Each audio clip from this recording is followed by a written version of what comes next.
Hello guys! Luto-lutuan muna tayo ng pansit-pansitan. Ganun. Pansit-pansitan. Kasi makaunti lang siya actually. Ayan, ito lang siya. May beans, sitsaro, kaunting carrot, at onions, may fish cake, at may meat. Actually, konti lang ako maglagay ng meat eh. Kaya lang ito na yung pinakamakaunting nabili ko. So ito lang yung bihon na lulutuin ko. Tapos ayun, nakababad yung aking ang pangalan na ito, cabbage, ganun yan. Magluto tayo ng simplihan lang natin. Kasi pagka wala namang occasion, hindi naman kailangang special yung lulutuin mo. Kasi pagka may special occasion na, tapos magluluto ka ng special, tapos pagka normal day lang, tapos gawin mo pang special. So wala nang special pagdating ng panahon, lahat normal na, di ba? So kaya pagka normal day lang, magluto lang tayo ng simple. At pag may special day, di ba, nagluluto din naman tayo ng pansit pag special day. So saka natin gawin special, yung lagyan natin ng mga shrimp, yung mga ganon, di ba? For now, simplihan lang natin. Ayan, at ito na guys, nagpainit na tayo ng fry pan na may kaunting mantika. At guys, inuuna ko yung yung meat.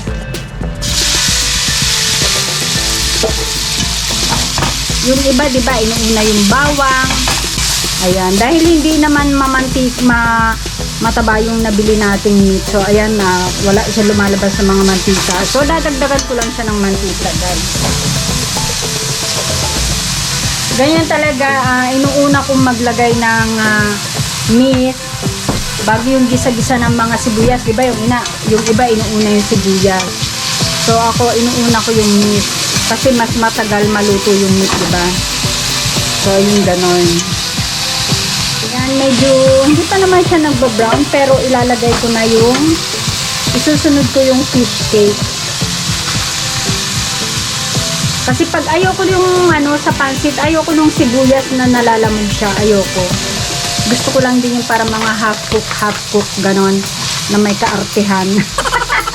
Ganon! Ubrang-ubra, ganon talaga. Sabi ko nga, magkakaiba naman tayo, may kanya-kanya tayong kaartehan. At naiinis ako, natilabsik sa kamay ko ang mantika. Ayan, at nagba-brown na yung meat at saka yung fish cake. Okay guys, lalagay ko na ang magkasama ang carrot at saka ang onions. Ayan. Diba? Express luto, express. Diba nakita nyo parang wala siyang mantika, oh? Kasi, mamaya ako nagagawa, mamaya ako nasasabihin. Diba? Wala siyang mantika ngayon. Basta isang kutsa ko lang siya ng ganyan. Para masaya. Ano kaya naging masaya yun? Halo-halo ng konti. At tapos ayan, medyo na yung onions niya. So, kailangan kong maglagay ng salt and pepper. Ayan. This is mixed salt and pepper. And then, add soy sauce. Okay? Ang bango. And then, add oyster sauce. Ayan. Depende sa inyo yung dami, ha? Depende sa panlasa. At tayo magkakaiba tayo ng panlasa, so it's optional. Depende sa panlasa nyo guys. Ayan, sangkutsahin ko lang siya ng coarse meat. Ayan, konti lang. Tapos lalagyan na natin siya ng water. Ayan, ito guys, depende din sa inyo yan kung gaano kadami yung gusto nyong ilagay na sabaw.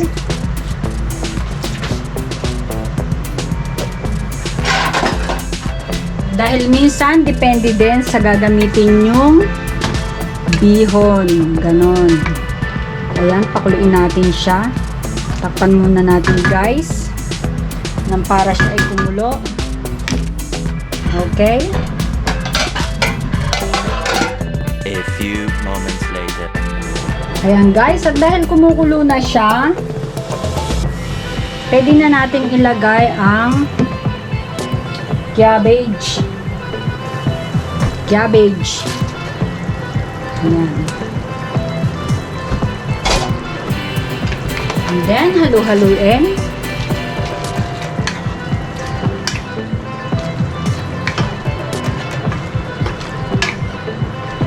Isang kulo lang yan, isang kulo. Parang hahalbusan ko lang yan. Okay.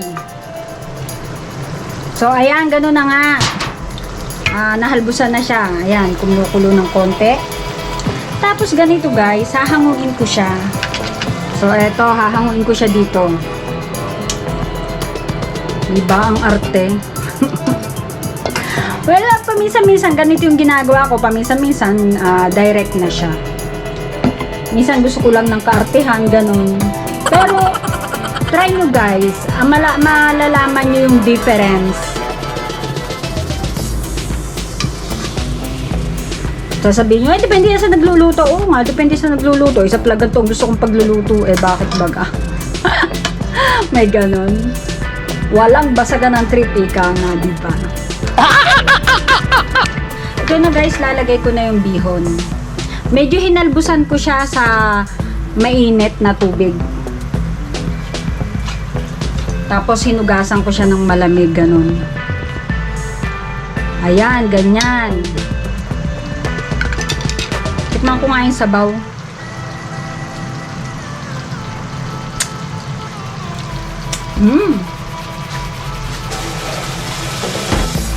Parang gusto kong dagdagan siya ng kaunting ay ano na lang pala, chicken powder broth. Yan.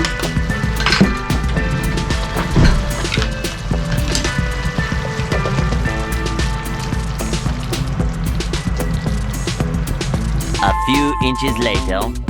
At eto guys, ayan, dahil ayan o, makunti na yung sabaw niya.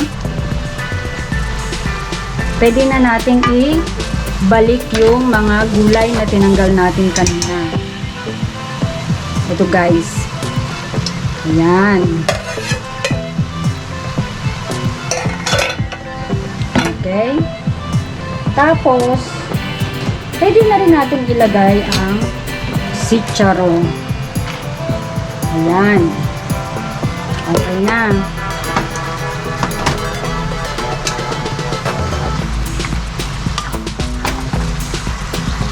Ayan, makaunti na yung sabaw niya. So, yung sitsaro siya, so malutong na siya dyan mamaya.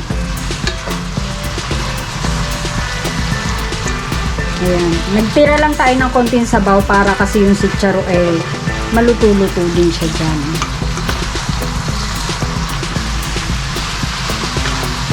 Ayan. Dahil makunti na yung ano niya. Ngayon, hinaan lang natin yung apoy. Ayan. Hininaan ko yung apoy. And then, eto guys, kailangan lagyan ko siya ng sesame oil. At saka ano siya, mabango. Ganon. We, di nga.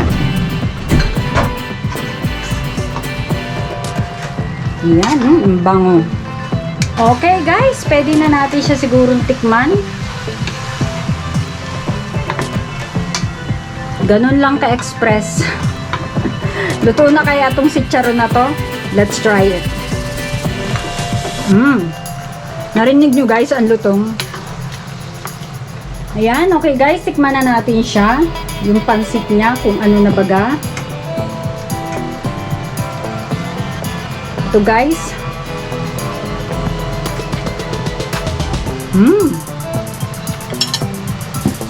Tama na to sa akin. Ito na guys. Let's eat na. Patayin ko na yung apoy. Okay na to. Promise. Ayun. Mukbang na.